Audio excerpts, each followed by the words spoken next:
ಉದಯವಾಣಿ ದಿನಪತ್ರಿಕೆಯನ್ನು ನೋಡುವಾಗ ಅದರಲ್ಲಿ ಒಂದು ಸಣ್ಣ ಅಡ್ವರ್ಟೈಸ್ಮೆಂಟ್ ಇತ್ತು. ದಕ್ಷಿಣ ಕನ್ನಡ ಜಿಲ್ಲೆಯ ಹಲವಾರು ನಗರಸಭೆ, ಪುರಸಭೆ, ಪಟ್ಟಣ ಪಂಚಾಯತಿ, ಕಾರ್ಪೊರೇಷನ್ ಕಚೇರಿಯಲ್ಲಿ ಸಮುದಾಯ ಸಂಘಟನಾ ಅಧಿಕಾರಿಗಳ ಅವಶ್ಯಕತೆ ಇದೆ, ಅದಕ್ಕೆ ಅಪ್ಲೈ ಮಾಡ್ಬೋದು, ಅದು ಕೂಡ ಸ್ನಾತಕೋತ್ತರ ಪದವಿಯನ್ನು ಹೊಂದಿದವರು ಅಂತ. ಅದಕ್ಕೆ ನಾನು ಎಲ್ಲ ಡಾಕ್ಯುಮೆಂಟನ್ನು ಇಟ್ಟು ನಾನು ಅಪ್ಲೈ ಮಾಡಿದೆ. ನನ್ನ ಒಂದು 6 ಮಂತ್ಸ್ ಸರ್ವೀಸನ್ನು ಕೂಡ ಮೇಡಮ್ ಕಡೆಯಿಂದ ತಕ್ಕೊಂಡು ಅಪ್ಲೈ ಮಾಡುವಾಗ ಆ ದಿನ 40 ಮಂದಿ ಇಂಟರ್ವ್ಯೂಗೆ ಬಂದಿದ್ದರು. ನಾನು ಯೋಚನೆ ಮಾಡಿದೆ, ಇದು ನನಗೆ ಸಿಗುವಂಥದ್ದಲ್ಲ, ಆದರೂ ಕೂಡ ಇಂಟರ್ವ್ಯೂಯನ್ನು ಭಾಗವಹಿಸುವ ಅಂತ. ಹಾಗೆ ಇಂಟರ್ವ್ಯೂಯಲ್ಲಿ ಭಾಗವಹಿಸಿದೆ.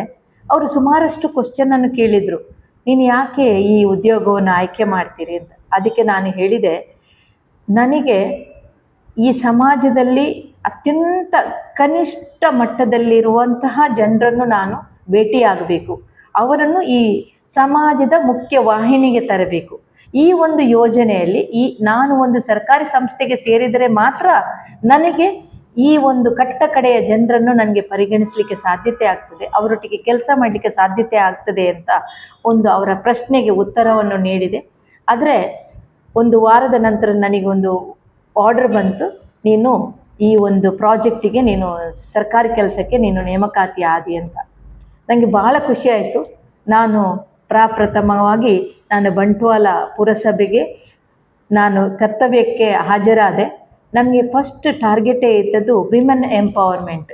ಅದರಲ್ಲಿ ಕೂಡ ಈ ಬಂಟ್ವಾಳ ಪುರಸಭಾ ವ್ಯಾಪ್ತಿಯ ಅತ್ಯಂತ ಹಳ್ಳಿಗಾಡಿಗೆ ಹೋಗಿ ನಾವು ಸ್ವಸಹಾಯ ಗುಂಪನ್ನು ರಚನೆ ಮಾಡಿ ಅವರಲ್ಲಿ ಒಂದು ಉಳಿತಾಯ ಮನೋಭಾವನೆಯನ್ನು ಬೆಳೆಸುವಂಥ, ಅದರ ಒಟ್ಟಿಗೆ ಅವರಿಗೆ ಬ್ಯಾಂಕಿನ ವ್ಯವಹಾರವನ್ನು ಕಲಿಸುವಂಥದ್ದು, ಬೇರೆ ಬೇರೆ ಅವರ ಆರ್ಥಿಕವಾಗಿ ಅವರ ಸಬಲೀಕರಣ ಆಗುವಂಥ ಬೇರೆ ಬೇರೆ ಕಾರ್ಯಕ್ರಮವನ್ನು ಹಾಕಿಕೊಟ್ಟು ಪ್ರತಿಯೊಂದು ಮನೆ ಹೆಂಗಸು ಕೂಡ ಈ ಸ್ವಸಹಾಯ ಗುಂಪಿಗೆ ಸೇರಿ ಅವರು ತಿಂಗಳಲ್ಲಿ 100 ರೂಪಾಯಿ 200 ರೂಪಾಯಿ ಉಳಿತಾಯ ಮಾಡ್ತಾ ಮುಂದೆ ಅವರ ಒಂದು ಅಕೌಂಟಲ್ಲಿ 10,000 20,000 ಅದನ್ನು ಅವರು ಟರ್ನ್ ಓವರ್ ಮಾಡಿ 1 ಲಕ್ಷ ತಗೊಂಡು ಅವರ ಮನೆ ರಿಪೇರಿ ಮಾಡೋದು, ಮನೆ ಕಟ್ಟೋದು, ಆಮೇಲೆ ಮಕ್ಕಳಿಗೆ ವಿದ್ಯಾಭ್ಯಾಸವನ್ನು ಮಾಡೋದು. ಜೊತೆಗೆ ನಮ್ಮ ಪುರಸಭೆಯಲ್ಲಿ ಕೂಡ ಕೆಲವೊಂದು ಸಬ್ಸಿಡಿಯನ್ನು ನಾವು ಕೊಡ್ತಾ ಇದ್ದೆವು, ಶಿಕ್ಷಣಕ್ಕೆ, ಕಂಪ್ಯೂಟರ್ ಖರೀದಿಗೆ, ಆಮೇಲೆ ಮನೆ ರಿಪೇರಿಗೆ. ಇದನ್ನೆಲ್ಲ ಅತ್ಯಂತ ಬಡವರನ್ನು ನಾನು ಗುರುತಿಸಿ, ಆಗಿನ ಯಾರು ಮುಖ್ಯಾಧಿಕಾರಿ ಇರ್ತಾರೆ ಮತ್ತು ಅಧ್ಯಕ್ಷರು ಇರ್ತಾರೆ, ಪಂಚಾಯತ್, ಇವರನ್ನೆಲ್ಲ ಕನ್ವಿನ್ಸ್ ಮಾಡಿ ಈ ಒಂದು ಏನು ಅವರಿಗೆ ನೇರವಾಗಿ ಮುಟ್ಟುವಂಥ ಆ ಸಹಾಯಧನವನ್ನು ಮುಟ್ಟುವಂಥ ಕೆಲಸವನ್ನು ಮಾಡ್ತಾ ಬಂದೆ. ಸುಮಾರು ಒಂದು 2,000 ಮಹಿಳೆಯರನ್ನು ಸಂಘಟನೆ ಮಾಡಿ ಒಂದು ಸದೃಢ ಒಂದು ಸಂಘಟನೆಯನ್ನು ಮಾಡಿ ಒಂದಷ್ಟು ವರ್ಷ ಆ ಬಂಟ್ವಾಳ ಪುರಸಭೆಯಲ್ಲಿ ಕೆಲಸ ಮಾಡಿದ ನಂತರ ನಾನು ನಮ್ಮ ಜಿಲ್ಲಾಧಿಕಾರಿ ಕಚೇರಿಗೆ ಬಂದೆ. ಅಲ್ಲಿ ಕೂಡ ಒಂದು ಸ್ವಲ್ಪ ಸಮಯ ಕಚೇರಿ ವ್ಯವಸ್ಥಾಪಕರಾಗಿ ಕೆಲಸ ಮಾಡಿದೆ. ಆನಂತರ ನಾನು ಮುಲ್ಕಿ ಪಟ್ಟಣ ಪಂಚಾಯತಿಗೆ ಹೋಗಿ ಅಲ್ಲಿ ಕೂಡ ಸಮುದಾಯ ವ್ಯವಹಾರಗಳ ಅಧಿಕಾರಿಯಾಗಿ ಕೆಲಸ ಮಾಡಿದೆ. ಅಲ್ಲಿ ಒಂದು ಚಾಲೆಂಜಿಂಗ್ ಕೆಲಸ ಏನಾಯಿತು ಅಂದರೆ, ತುಂಬ ಮಳೆ ಬೀಳುವಂಥ ಸಂದರ್ಭ, ರಸ್ತೆ ಮೇಲೆ ಮಳೆಗೆ ಒಂದು 3-4 ಮರ ಬಿದ್ದು ಎಲ್ಲ ರಸ್ತೆ ಅಡಚಣೆ ಆಯಿತು. ಆಗಿನ ಮುಖ್ಯಾಧಿಕಾರಿ, ನಾನು ಅವರ ಮೆನ್ಷನ್ ಮಾಡಬೇಕು, ಶ್ರೀಮನ್ ರಾಯಪ್ಪ ಅಂತ, ಅವರು ನಮ್ಮ ನನ್ನನ್ನು ಮತ್ತು ಒಂದು ಇಂಜಿನಿಯರನ್ನು ರಾತ್ರಿ ಟೀಮ್ ಮಾಡಿಕೊಂಡು ರಸ್ತೆಯಲ್ಲಿ ಬಿದ್ದಂಥ ಎಲ್ಲ ಮರವನ್ನು ತೆರವುಗೊಳಿಸುವಂಥ ಕೆಲಸವನ್ನು ನಾವು ಪ್ರಾರಂಭಿಸಿದೆವು. ಆವಾಗ ಅವ್ರಿಗೆ ಗೊತ್ತಾಯಿತು, ನಮ್ಮ ರೇಖಾ ಶೆಟ್ಟಿ ಈ ರೀತಿ ಕೆಲಸ ಮಾಡ್ತಾರೆ, ಇವರನ್ನು ನಾವು ಎಪ್ರಿಷಿಯೇಟ್ ಮಾಡಬೇಕು ಅಂತ. ಮುಂದಿನ ಕೌನ್ಸಿಲ್ ಸಭೆಯಲ್ಲಿ ನಮ್ಮ ಬಗ್ಗೆ ಮಾತಾಡಿದಾಗ ನಮ್ಗೆ ಗೊತ್ತಾಯಿತು, ನಮ್ಮನ್ನು ರೆಕಗ್ನೈಸ್ ಮಾಡುವವರು ಇದ್ದಾರೆ ಅಂತ. ಆ ದಿನವೇ ನಂದು ಟರ್ನಿಂಗ್ ಪಾಯಿಂಟ್ ಆಯಿತು. ಯಾಕೆಂದರೆ ರಾಯಪ್ಪ ಎಂಬ ಒಂದು ಚೀಫ್ ಆಫೀಸರು ಅಲ್ಲಿ ಉತ್ತಮವಾಗಿ ಕೆಲಸ ಮಾಡಬೇಕಾದ್ರೆ ಅವರೊಟ್ಟಿಗೆ ನಾವು ಕೆಲಸ ಮಾಡಿ ಅವರ ಏನು ಜವಾಬ್ದಾರಿ ಇದೆ ಅದನ್ನೆಲ್ಲ ನಾವು ತಗೊಂಡು ಆ ಸಮಸ್ಯೆಯನ್ನು ಸಾಲ್ವ್ ಮಾಡಿದ್ದಕ್ಕೆ ನಮಗೇನು ನಮ್ಮ ಕೌನ್ಸಿಲ್ ಅಪ್ರಿಷಿಯೇಟ್ ಮಾಡಿತು, ಅಲ್ಲಿ ನನ್ನ ಟರ್ನಿಂಗ್ ಪಾಯಿಂಟ್ ಆಯಿತು. ನಾನು ಮುಂದಿನ ಹೆಜ್ಜೆಯನ್ನು ನೇರವಾಗಿ ಪುತ್ತೂರಿಗೆ ಟ್ರಾನ್ಸ್ಫರ್ ತಗೊಂಡು ಪುತ್ತೂರಲ್ಲಿ ಬಹಳಷ್ಟು ಕೆಲಸ ಮಾಡಿದೆ. ಅಲ್ಲಿ ಮತ್ತೆ ನಾನು ಸ್ವಸಹಾಯ ಗುಂಪನ್ನು ರಚನೆ ಮಾಡೋದು, ಈ SC STಗಳ ಸಂಘಟನೆ ಮಾಡುವಂಥದ್ದು, SC ST ಮಕ್ಕಳನ್ನು ದಕ್ಷಿಣ ಭಾರತ ಉತ್ತರ ಭಾರತ ಪ್ರವಾಸವನ್ನು ಕೈಗೊಳ್ಳಬೇಕು ಅನ್ನೋ ಒಂದು ಕ್ರಿಯಾ ಯೋಜನೆಯನ್ನು ಮಾಡಿದೆ. ಆವಾಗ 200 ಮಕ್ಕಳನ್ನು ಉತ್ತರ ಭಾರತದ ಒಂದು ಪ್ರವಾಸಕ್ಕೆ ಕರ್ಕೊಂಡು ಹೋದೆ. ಅದು ಕೂಡ ಡೆಲ್ಲಿ, ಆಗ್ರಾ ಈ ಅಂತ ಪ್ರದೇಶಕ್ಕೆ ನಾನು ನನ್ನ ಒಂದು ತಂಡ ಮಾಡಿದೆ. ಈ ಮಕ್ಕಳನ್ನು ಕರ್ಕೊಂಡು ಹೋಗುವಾಗ ನನಗೆ ಒಂದು ಅನಿಸಿದೆ, ಈಗ ಅದು ನೆನಪಾಗ್ತದೆ. ಆ ಮಕ್ಕಳ ತಂದೆ ತಾಯಿ ನನ್ನ ಜವಾಬ್ದಾರಿ ಮೇಲೆಗೆ ಅವರು ಕಲಿಸಿಕೊಟ್ಟಿದ್ರು. ಯಾರಾದರೂ ತಮ್ಮ ಮಕ್ಕಳನ್ನು ಯಾವುದು ಗೊತ್ತಿಲ್ಲದ ಜನರೊಟ್ಟಿಗೆ ಕಲಿಸ್ಲಿಕ್ಕೆ ಹೇಗೆ ಧೈರ್ಯ ಬಂದಿದೆ ಗೊತ್ತಿಲ್ಲ. ಆ 200 ಮಕ್ಕಳನ್ನು ನಾನು ಒಂದು ಪ್ರವಾಸವನ್ನು ಮಾಡಿಸಿ, ಅಷ್ಟೇ 10 ದಿನದ ಪ್ರವಾಸ ಸುಗಮವಾಗಿ ತಂದು ಅವರ ಮನೆಗೆ ಮುಟ್ಟಿಸಿದಾಗ ಎಲ್ಲ ಮಕ್ಕಳ ಒಂದು ಕಣ್ಣೀರನ್ನು ನಾನು ನೋಡಿದೆ. ನಾವು ಜನ್ಮದಲ್ಲಿ ನೋಡಲಿಕ್ಕಿಲ್ಲ ಇಂಥ ಒಂದು ಪ್ರವಾಸ. ನಮ್ಮ ಮೇಡಮ್ ನಮಗೆ ಅವಕಾಶ ಮಾಡಿಕೊಟ್ಟಿದ್ರು. ನಾವು ಆಗ್ರಾ, ಡೆಲ್ಲಿ ಫೋರ್ಟ್ ಎಲ್ಲವನ್ನು ನೋಡಿ ಅವರು ಬಂದ ನಂತರ ಆ ಕ್ಷಣವನ್ನು ಅವರು ಏನು ಅವರ ವಿನಿಮಯ ಮಾಡಿದಾಗ ನಮಗೆ ಕೆಪಾಸಿಟಿ ದೇವರು ನಮ್ಮೊಳಗೇನೆ ಕೊಟ್ಟಿದ್ದಾರೆ. ಆದರೆ ನಮ್ಗೆ ಗೊತ್ತಾಗೋದಿಲ್ಲ ಅಷ್ಟೇ. ನಾವು ಏನು ಕೆಲಸಕ್ಕೆ ಇಳಿತೇವೆ ಆವಾಗಲೇ ನಮಗೆ ಗೊತ್ತಾಗೋದು. ನಮಗೂ ಮುಂಡು ಧೈರ್ಯವ ಅಥವಾ ಭಗವಂತ ಕೊಟ್ಟ ಧೈರ್ಯವ ಗೊತ್ತಿಲ್ಲ. ಆ 200 ಮಕ್ಕಳನ್ನು ನಾವು ಆ ಡೆಲ್ಲಿ ಆ ಚಳಿಗಾಲದಲ್ಲಿ, ಇದು ಕೂಡ ಫೆಬ್ರವರಿ ಸಮಯದಲ್ಲಿ ನಾವು ತಕೊಂಡು ಹೋಗಿ ಅವರಿಗೆ ಇಡೀ ಆ ಪ್ರವಾಸವನ್ನು ತೋರಿಸಿ, ಕಿಂಚಿತ್ತು ಆಹಾರಕ್ಕಾಗಲಿ, ಅವರಿಗೆ ಮಲಗಲಿಕ್ಕಾಗಲಿ, ಅವರಿಗೆ ಔಷಧ, ಅವರ ಏನು ಒಂದು ಕಾಯಿಲೆ ಇಲ್ಲದಾಗಿ ಅವರನ್ನು ತಂದು ಮುಟ್ಟಿಸಿದ ನಂತರ ನನಗೆ ಧನ್ಯತಾ ಒಂದು ಮನೋಭಾವನೆ ಫೀಲ್ ಆಯಿತು. ಯಾಕೆಂದರೆ ಅದು ಕೂಡ SC ST ಬಡ ಮಕ್ಕಳು ಈ ಪುತ್ತೂರಿನ ರೂರಲ್ ಏರಿಯಾದಲ್ಲಿ, ಗ್ರಾಮಾಂತರ ಪ್ರದೇಶದ ಆ ಮಕ್ಕಳು ಅವರು ಸತ್ಯವಾಗಿ ಇನ್ನು ಮುಂದಿನ ದಿನದಲ್ಲಿ ಕೂಡ ಅಂಥ ದೊಡ್ಡ ಪ್ರವಾಸವನ್ನು ಮಾಡಲಿಕ್ಕೆ ಸಾಧ್ಯವೇ ಇಲ್ಲ.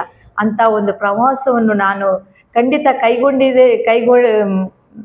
ಮಾಡಿದ್ದೇನೆ ಅಂದರೆ ಅಲ್ಲಿ ನನಗೆ ಭಗವಂತನೇ ಒಂದು ಆಶೀರ್ವಾದ ಮತ್ತು ಧೈರ್ಯವನ್ನೇ ಕೊಟ್ಟದ್ದು. ಆಮೇಲೆ ಇನ್ನು ಸಮಾಜವನ್ನು ನಾನು ನೋಡ್ತಾ ಬಂದಾಗ ಸಮಾಜದಲ್ಲಿ ಒಂದು ಈ ನಗರಸಭೆ ಇರ್ಬೋದು, ಈ ಪುರಸಭೆ, ಪಟ್ಟಣ ಪಂಚಾಯತ್ ಈ ಕಸದ ವ್ಯವಸ್ಥೆಯನ್ನು ಸರಿಯಾಗಿ ವಿಲೇವಾರಿ ಮಾಡ್ತಾ ಇಲ್ಲ. ಏನಾದರೂ ಮಾಡಬೇಕು ಈ ಕಸದ ಸಿಸ್ಟಮಲ್ಲಿ ಅಂತ ನಾವು ಈ ನಮ್ಮ ಸ್ವಸಹಾಯ ಸಂಘ ಇರ್ಬೋದು, ವಿವಿಧ ಸಂಘ ಸಂಸ್ಥೆಗಳನ್ನೆಲ್ಲ ನಾನು ಮಾತಾಡಿಸಿ ಒಂದು ಸಂಘಟಿತವಾಗಿ ಬಹಳಷ್ಟು ಒಂದು ಆಂದೋಲನವನ್ನು ಮಾಡಿದೆವು. ಪುತ್ತೂರು ನಗರಸಭೆಯಲ್ಲಿ ಇರುವಾಗ ಅಲ್ಲಿ ನಾವು ಏನು ಮಾಡಿದೆವು, ರಸ್ತೆ ಬದಿಯ ಕಸವನ್ನು ಹೆಕ್ಕುವ ಕೆಲಸ ಮಾಡಿದೆವು. ಒಂದು ಟೀಮ್ ಮಾಡಿ ರಸ್ತೆಯ ಬದಿಯ ಕಸವನ್ನು ಹೆಕ್ಕುವಂಥ ಕೆಲಸವನ್ನು ಪ್ರಪ್ರಥಮವಾಗಿ ಮಾಡಿದೆವು. ನಂತರ ದಿನದಲ್ಲಿ ನಾವು ಏನು ಮಾಡಿದೆವು, ಅದನ್ನು ಈ ಏನು ಮನೆಯಿಂದ ಉತ್ಪಾದನೆ ಆಗ್ತದೆ ತ್ಯಾಜ್ಯ, ಅದನ್ನು ವಿಂಗಡಿಸಿ ಪಡೆಯುವಂಥ ಕೆಲಸವನ್ನು ಪ್ರಾರಂಭ ಮಾಡಿದೆವು. ಈ ರೀತಿ ಮಾಡ್ತಾ ನಮ್ಮ ಕೆಲಸಕ್ಕೆ ಅಪ್ರಿಷಿಯೇಟ್ ಮಾಡಿ ನಮ್ಮ ಭಾರತ ಸರ್ಕಾರ ಪುತ್ತೂರಿಗೆ ಒಂದು ಅವಾರ್ಡನ್ನು ಕೊಟ್ಟಿದ್ದೆ, ಐಕಾನ್ ಅವಾರ್ಡನ್ನು ಕೊಟ್ಟಿದ್ದೆ. ಆ ಸಂದರ್ಭ ನಮಗೆ ಖುಷಿ. ಆ ದಿನವನ್ನು ನೆನಪಿಸಿದರೆ ಖಂಡಿತ ನಾವು ಮಾಡಿದ ಕೆಲಸಕ್ಕೆ ಎಲ್ಲ ಒಂದು ಸಾರ್ಥಕ ಆಗ್ತದೆ ಅಂತೇಳಿ. ಮುಂದೆ ಕೂಡ ಹಾಗೆ ನಾನು ಬರುತ್ತಾ ಕೋವಿಡ್ ಬಂದಾಗ ನಾನು ಕಾರ್ಕಳ ಪುರಸಭೆಯಲ್ಲಿ ಮುಖ್ಯಾಧಿಕಾರಿಯಾಗಿದ್ದೆ. ನಾನು ಕೋವಿಡನ್ನು, ಈ ಸಾಂಕ್ರಾಮಿಕ ರೋಗ ಯಾರಿಗೆ ಬರ್ತದೆ ಯಾರಿಗೆ ಬರುವುದಿಲ್ಲ ಎಂಬುದು ನಮಗೆ ಗೊತ್ತೇ ಇಲ್ಲ. ಆದರೆ ಇಡೀ ಕಾರ್ಕಳ ಪುರಸಭೆಯಾದ್ಯಂತ, ಇಡೀ ತಾಲೂಕಿನಾದ್ಯಂತ ಯಾರಿಗೆ ಕೂಡ ಆ ಸಾಂಕ್ರಾಮಿಕ ಕೋವಿಡ್ ಬರಬಾರದು ಎಂಬ ನಿಟ್ಟಿನಲ್ಲಿ ಬಹಳಷ್ಟು ಕೆಲಸ ಮಾಡಿದೆವು. ಅಲ್ಲಿ ಮುಖ್ಯವಾಗಿ ಸುನೀಲ್ ಕುಮಾರ್ MLA ಇದ್ದರು, ಮತ್ತು ಸಂಘ ಸಂಸ್ಥೆ ಇತ್ತು, ಹಾಸ್ಪಿಟಲ್ ಡಾಕ್ಟ್ರ್ ಇದ್ದರು, ಸರ್ಕಾರಿ ಹಾಸ್ಪಿಟಲ್ ಡಾಕ್ಟ್ರ್ ಇದ್ದರು. ನಾವೆಲ್ಲ ಶಿಕ್ಷಣ ಸಂಸ್ಥೆ ಇತ್ತು. ಎಲ್ಲ ಒಗ್ಗಟ್ಟಾಗಿ ನಾವು 4 ಹಾಸ್ಪಿಟಲನ್ನು ತೆರೆದೆವು. ಎಲ್ಲ ಕೋವಿಡ್ ಇನ್ಸ್ಟಿಟ್ಯೂಷನನ್ನು ಮಾಡಿದೆವು. ಅಂದರೆ ಕ್ವಾರಂಟೈನ್ ಮಾಡಲಿಕ್ಕೆ ಅಲ್ಲೆಲ್ಲ ಅವರಿಗೆ ವ್ಯವಸ್ಥೆಗಳನ್ನು ಮಾಡಿ, ಯಾರೆಲ್ಲ ಬೇರೆ ಬೇರೆ ದೇಶದಿಂದ, ಬೇರೆ ಬೇರೆ ರಾಜ್ಯದಿಂದ ಬರುವವರನ್ನು ಕಾರ್ಕಾಲದಲ್ಲಿ ಕ್ವಾರಂಟೈನ್ 14 ದಿನ ಮಾಡಿ ಅವರು ನೆಗೆಟಿವ್ ಎಂದು ಹೇಳಿಕೊಂಡು ಅವರಿಗೆ ಸರ್ಟಿಫಿಕೇಟ್ ಕೊಟ್ಟು ಅವರನ್ನು ಬೇರೆ ಬೇರೆ ಕಡೆ ಕೊಡ್ತಾರೆ. ಈ ಕೆಲಸ ನಿಜವಾಗಿ ಅದ್ಭುತ. ಸಾಧಾರಣ ಒಂದು 3,000ರಿಂದ 4,000 ಜನರಿಗೆ ನಾವು ಆ ಕೋವಿಡ್ ಅಂದರೆ ಕ್ವಾರಂಟೈನ್ ಸೆಂಟರ್ ನಾವು ಮಾಡಿದ್ದೇವೆ. ಆ ಸಂದರ್ಭದಲ್ಲಿ ಅವರಿಗೆ 3 ಹೊತ್ತಿನ ಊಟ, ಅವರಿಗೆ ಬೇಕಾದಂಥ ಪ್ರಿಕಾಷನರಿ ಟ್ಯಾಬ್ಲೆಟು ಇದೆಲ್ಲ ಕೂಡ NGO ಸಹಕಾರದಿಂದ ನಾವು ಕೊಡ್ತಾ ಬಂದೆವು. ನಾನು 3 ಗಂಟೆ ರಾತ್ರಿಗೆ ಕೂಡ ಹೋಗಿ ಆ ಕ್ವಾರಂಟೈನ್ ಸೆಂಟರಿಗೆ ಹೋಗಿ ನಾನು ಮಾತಾಡಿಸ್ಕೊಂಡು ಬರ್ತಿದ್ದೆ. ಯಾಕಂದರೆ ಜನರು ಭಯದಲ್ಲಿ ಇದ್ದರು. ಆ ಸಂದರ್ಭ ಬಹಳ ಭಯ. ಜನರಿಗೆ ಕೋವಿಡ್ ಅಂದರೆ ಭಯ. ಏನಾಗ್ತಿದೆ, ಯಾರಿಗಾದ್ರೂ ಜ್ವರ ಬಂತ, ಯಾರಿಗಾದ್ರೂ ತೊಂದರೆ ಇದೆಯಾ, ಇದೆಲ್ಲವನ್ನು ಕೇಳ್ತಾ ಕೇಳ್ತಾ ಇರುವಾಗ ಅವ್ರು ಎಂತ ಇದ್ರು, ನಮ್ಮ ಅಮ್ಮ ಬಂದಿದ್ದಾರೆ, ನಮ್ಗೆ ಏನು ಜ್ವರ ಬರುತ್ತೆ. ನನಗೆ ಇವಾಗಲೂ ಹೇಳ್ತೇನೆ ಆ ಒಂದು ಮಾತು. ಅವರು ಬಾಂಬೆಯವರು ಲೇಡಿ, ನಮ್ಮ ಅಮ್ಮ ಇರುವಾಗ ನಮ್ಗೆ ಯಾಕೆ ಜ್ವರ ಬರ್ತದೆ ಅಂತ. ಯಾಕಂದರೆ ನಾನು 3 ಹೊತ್ತು ಹೋಗ್ತಾ ಇದ್ದೆ ಕ್ವಾರಂಟೈನ್ ಇನ್ಸ್ಟಿಟ್ಯೂಷನಿಗೆ. 3 ಹೊತ್ತು ಹೋಗುವಾಗ ಅವರ ಆರೋಗ್ಯ ವಿಚಾರಣೆ ಮಾಡ್ತಿದ್ದೆ, ಕುಡಿಲಿಕ್ಕೆ ಎಲ್ಲ ಬಿಸಿ ನೀರಿನ ವ್ಯವಸ್ಥೆ ಮಾಡ್ತಿದ್ದೆ, NGO ಮೂಲಕ ಕಷಾಯಗಳನ್ನು ಕೊಡಿಸುವ ವ್ಯವಸ್ಥೆ ಮಾಡ್ತಾ ಇದ್ದೆವು. ವೆಂಕಟರಮಣ ಟೆಂಪಲ್ನವರು ಊಟಕ್ಕೆ ವ್ಯವಸ್ಥೆ ಮಾಡಿದ್ರು. ಇದೆ ಎಲ್ಲವನ್ನು ಈ ಜನರ NGO ಸಹಕಾರದಿಂದ ಮಾಡಿ ಆ ಕೋವಿಡಲ್ಲಿ ಒಂದೇ ಒಂದು ಡೆತ್ ಆಗದಾಗೆ ನಾವು ನೋಡಿಕೊಂಡಿದ್ದೆವು. ನಿಜವಾಗಿಯೂ ನಮ್ಮ ಜಿಲ್ಲಾಡಳಿತ, ಆಗ ಜಿಲ್ಲಾಧಿಕಾರಿ ಜಗದೀಶ್ ಇದ್ದರು, ನಮ್ಮ ಈಗಿನ ADC ಅವರು, ಆಗ ನಮ್ಮ ಉಪ ವಿಭಾಗಾಧಿಕಾರಿ ರಾಜು ಸರ್ ಇದ್ದರು. ಇವರೆಲ್ಲ ಸಹಕಾರ ನಿಜವಾಗಿ ನಾನು ಸ್ಮರಿಸಬೇಕು. ಆ ಸಂದರ್ಭದಲ್ಲಿ ಇದ್ದಂಥ PD ಇದ್ದರು, ಪ್ರಾಜೆಕ್ಟ್ ಡೈರೆಕ್ಟರ್ ಕೂಡ ಅವರನ್ನು ಕೂಡ ನಾನು ನೆನಪು ಮಾಡಬೇಕಾಗತ್ತೆ.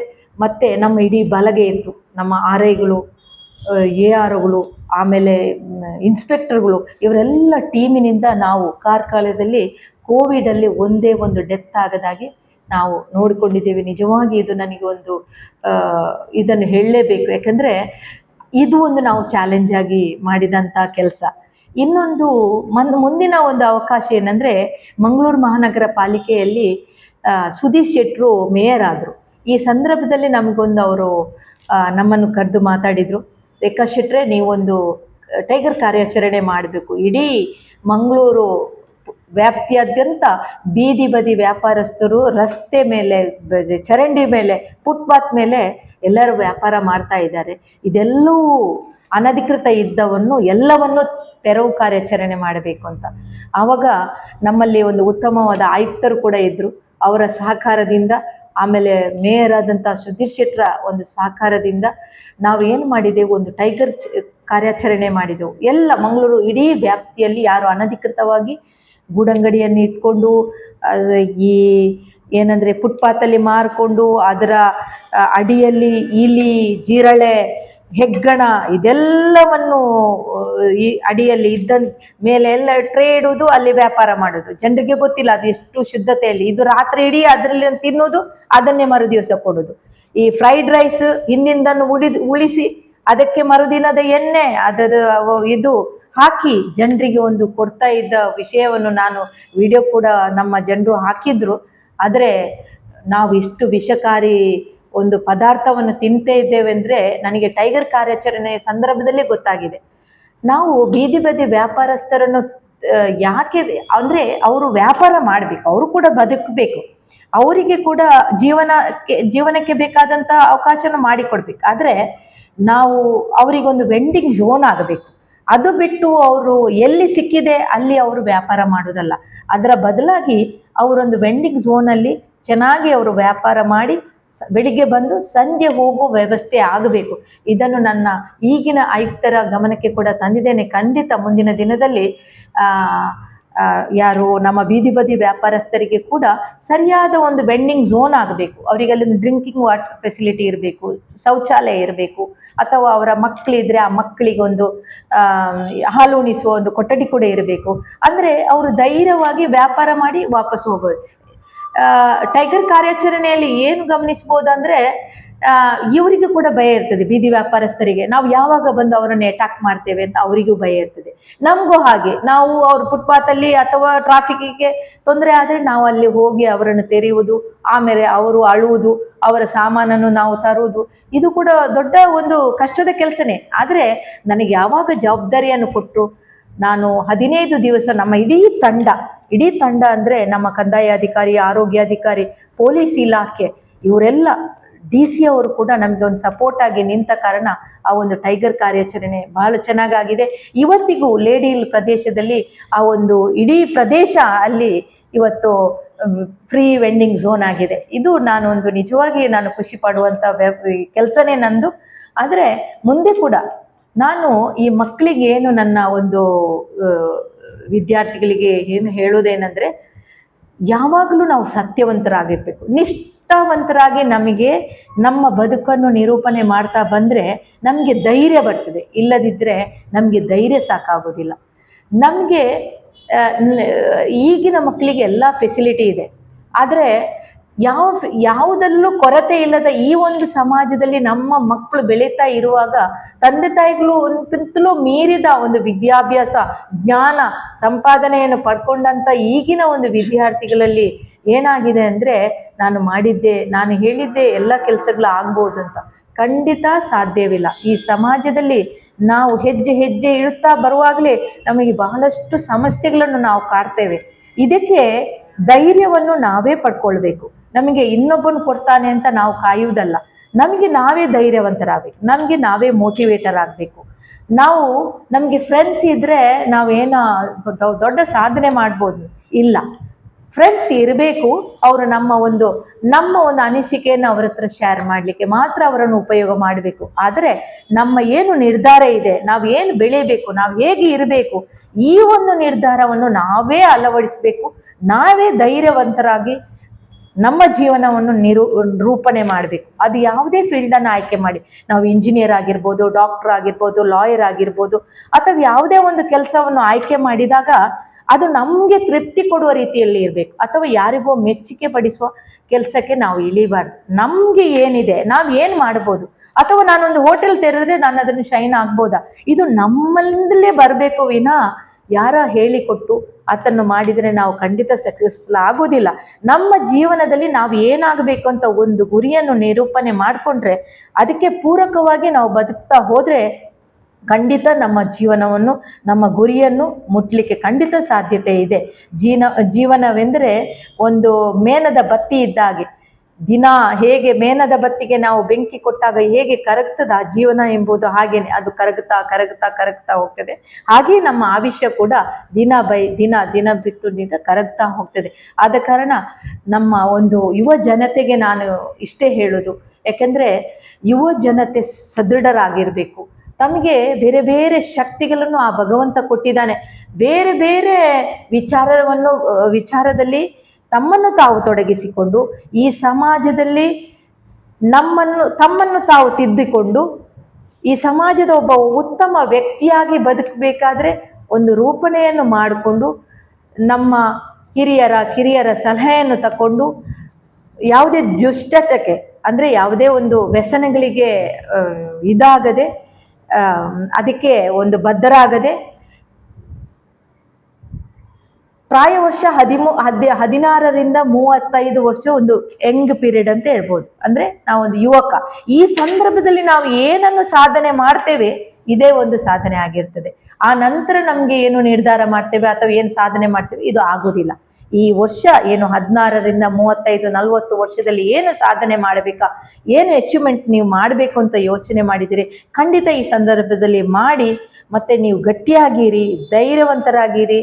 ಆಮೇಲೆ ನಿಮ್ಮನ್ನೇ ನೀವೇ ನಂಬಿಕೊಂಡು ಬದುಕಿ. ಬೇರೆಯವರನ್ನು ನಂಬಿಕೊಂಡು ಖಂಡಿತ ಬದುಕಿದ್ರೆ ನಮ್ಮ ಹೆಜ್ಜೆ ಏನು ಮುಂದೆ ಹೋಗುವುದಿಲ್ಲ ಅಂತ ಈ ಸಂದರ್ಭದಲ್ಲಿ ಹೇಳುತ್ತಾ, ಇದೊಂದು ಉತ್ತಮ ಅವಕಾಶ. ನನ್ನ ಜೀವನ ಚರಿತ್ರೆಯನ್ನು ನಾನು ಒಂದು ಮುಂದಿಡಲಿಕ್ಕೆ ನನಗೆ ಅವಕಾಶ ಮಾಡಿಕೊಟ್ಟಂತಹ ಗ್ಲೋಬಲ್ ಟಿವಿಯ ನಿರ್ದೇಶಕರು ಶ್ರೀಮಾನ್ ಪೌಲ್ ಸರ್ ಅವರಿಗೆ, ಆಮೇಲೆ ನನ್ನ ಜೊತೆಗಾರ್ತಿ ಶ್ರೀಮತಿ ಕ್ರಾಸ್ತಾ, ಶ್ರೀಮತಿ ಅಕ್ಷಿತಾ ಇವ್ರ ಜೊತೆಗೆ ಇದ್ದಾರೆ. ಇವರು ಕೂಡ ಸಮಾಜದಲ್ಲಿ ಬೇರೆ ಬೇರೆ ರೀತಿಯಲ್ಲಿ ಕೆಲಸ ಮಾಡ್ತಾ ಇದ್ದಾರೆ. ಇವರ ಕೆಲಸ ಕೂಡ ಶ್ಲಾಘನೀಯ, ಯಾಕಂದರೆ ನನಗಿಂತಲೂ ವಿಭಿನ್ನವಾಗಿ ಅವರು ಕೂಡ ಕೆಲಸ ಮಾಡ್ತಾ ಇದ್ದಾರೆ. ನಿಮಗೆಲ್ಲರಿಗೂ ಕೊಂದಿಸ್ತಾ ನನ್ನ ಮಾತನ್ನು ಕೊನೆಗೊಳಿಸ್ತಾರೆ.